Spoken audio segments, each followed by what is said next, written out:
Welcome to சுடு தண்ணி. இன்னைக்கு நம்ம வீடியோவில் இன்னொரு டிஃப்ரெண்ட்டான ஒரு ரெசிபியை தான் பார்க்க போகிறோம். கர்ட் ரைஸ் ஃப்ரிட்டர்ஸ் எப்படி பண்ணுறதுன்னு பார்க்கலாம். இது குக் வித் கொமாலியில் கனி பண்ண ரெசிபி. ரொம்பவே டிஃப்ரெண்ட்டாக யோசிச்சு பண்ணியிருந்தாங்க. இதோட டேஸ்ட்டும் ரொம்ப அட்டகாசமாக இருந்துச்சு. இதோட இன்க்ரீடியன்ஸை நான் டிஸ்கிரிப்ஷன் பாக்ஸில் கொடுக்குறேன். இப்போ வாங்க சேர்ந்து சமைக்கலாம். ஃபஸ்ட்டு நம்ம ரைஸ் எடுத்துக்கலாம். நான் ஒரு 2-3 கரண்டி எடுத்திருக்கேன். இதுக்கு தேவையான அளவு உப்பு சேர்த்துட்டு நல்லா மசிச்சு விட்டுருங்க. இது ரொம்ப சூடாக இருக்கும் போதே நீங்கள் கொஞ்சம் பிசைஞ்சிடணும். அப்போ தான் உங்களுக்கு மசியும். நல்லா கொதிக்கும் போதே நான் இதை லைட்டாக பிசைஞ்சிடுறேன். ஓரளவு மசிஞ்சதுக்கப்புறம் இதை கொஞ்சம் நேரம் ஆற வச்சுருங்க. ஆற வச்சதுக்கப்புறமா தான் நம்ம தயிர் சேர்க்கணும், இல்லாட்டி தெரிஞ்சிடும்.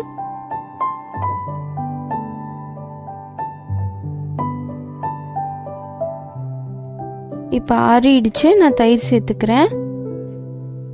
தயிர் ரொம்ப பார்த்துட்டு கொஞ்சம் கொஞ்சமாக சேர்த்துக்கோங்க. இதை நம்ம கட்டியாக பிசைய போகிறோம்.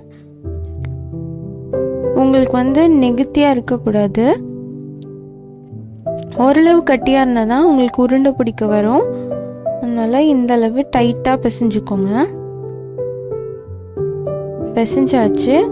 இதை நான் மிக்சியில் மாற்றிக்கிறேன். லைட்டாக ஒரு சுத்து நீங்கள் மிக்சியில் போட்டு எடுத்தீங்கன்னா நல்லா மசிஞ்சிருக்கும். ஒரே ஒரு சுத்து மட்டும் போட்டுக்கோங்க.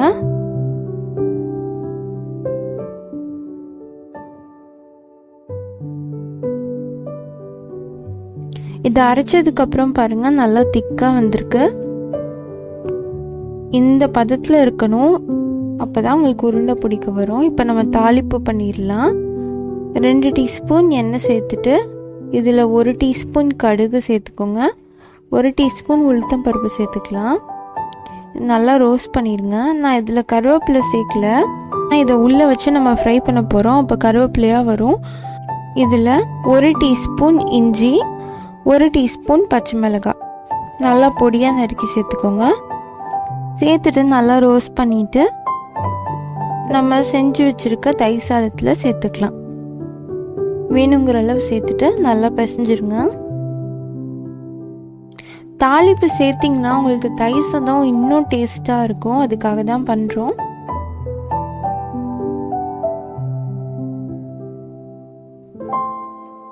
இது ரெடியாக இருக்குது. அடுத்து நான் கொஞ்சமாக ஊறுகாய் எடுத்துக்கிறேன்.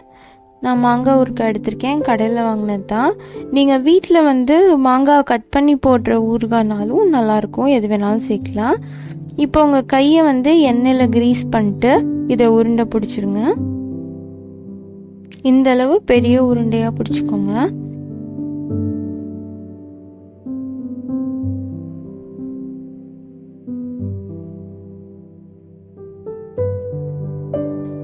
இதுக்கு நடுவில் ஒரு சின்னதாக ஒரு ஓட்டை போட்டுட்டு கொஞ்சமாக ஊறுகாய் எடுத்து நடுவில் வச்சுக்கலாம்.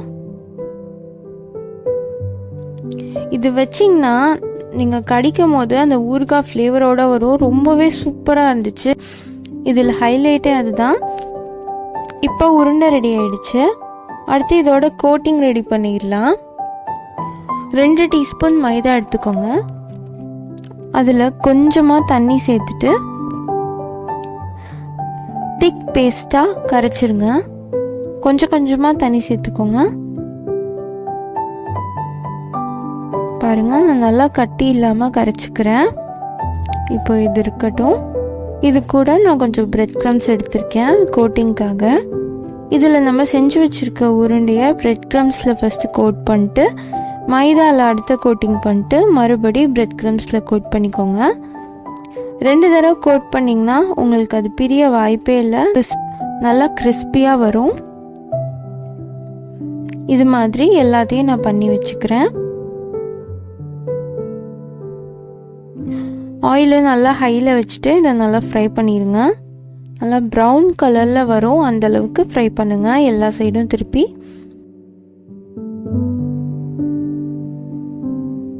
பார்த்திங்கன்னா நல்லா ப்ரௌன் ஆயிடுச்சு. இதை எடுத்துடலாம்.